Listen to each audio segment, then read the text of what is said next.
లక్ష్మీదేవి అంటే కేవలం డబ్బు కాదు. మనకు లక్ష్మీదేవి అంటే వెంటనే డబ్బు, బంగారం, ఐశ్వర్యం గుర్తొస్తాయి.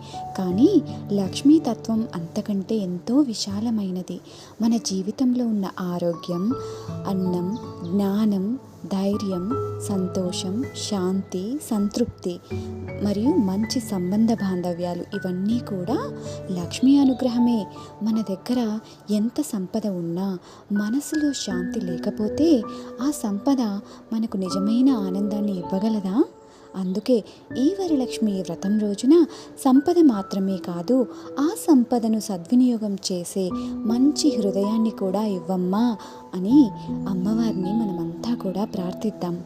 అయితే వ్రతం అంటే కేవలం పూజ చేయడమేనా? మరి ఇంకేదైనా ఉందా?